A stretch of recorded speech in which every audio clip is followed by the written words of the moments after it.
Mimba ni mchakato wa asili wa muda mrefu kwa binadamu.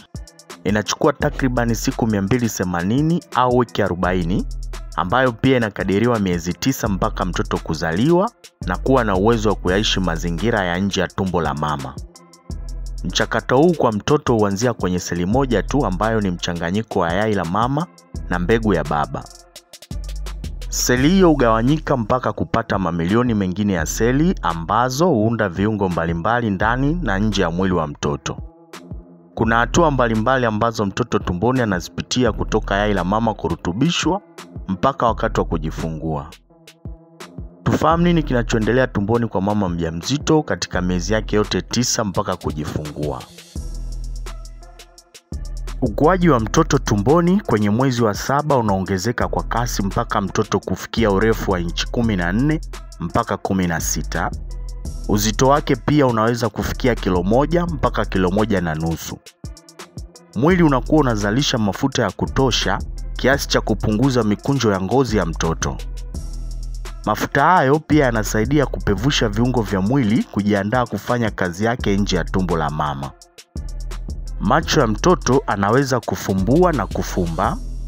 Pia mtoto anakuwa na uwezo wa kuona mwanga unaomulikwa kwenye tumbo. Pia uwezo wa mtoto kusikia nao unakuwa umeimarika na anaweza kusikia sauti kutoka nje ya tumbo la mama kama vile mziki au mazungumzo ya watu. Mama anaweza kumwongelesha au kumwimbia mtoto akiwa tumboni, na hiyo inasaidia kujenga mahusiano mazuri kati ya mama na mtoto. Ubongo wa mtoto nao unaendelea kukua mpaka mwisho wa mwezi wa 7. Mtoto anakuwa na uwezo wa kutambua sababu ya jambo na madhara yake. Uwezo wa mtoto kunyonya nao unaimarika katika kipindi hiki, na mara nyingi akiwa tumboni ananyonya kidole gumba. Mifupa ya mtoto nayo inaendelea kukomaa, mateke na ngumi zake tumboni sasa mama anaweza kuzihisi kwa ukubwa wake. Mapafu ya mtoto yanakuwa yamekamilika kwa kiasi kikubwa na anaweza kushikwa na kwikwi au kikohozi. Ikitokea mtoto amezaliwa kwenye mwezi huu wa 7, anahesabika kuwa mtoto njiti na anaweza kuendelea kukua vizuri chini ya uangalizi maalum wa madaktari. Uchovu mwingi, maumivu ya nyonga na maumivu chini ya mgongo mara nyingi wapata wajawazito katika mwezi huu.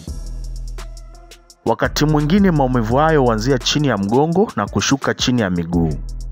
Kujikanda kwa maji ya moto au maji ya baridi kunaweza kusaidia kuondoa maumivu hayo. Wakati mwingine wajawazito huhisi mgandamizo wa misuli ya mfuko wa kizazi kama dalili ya uchungu, lakini sio endelevu. Hali hiyo ni ya kawaida kwa mimba miezi 7 na inaweza kuisha pale ambapo utabadilisha mkao wako.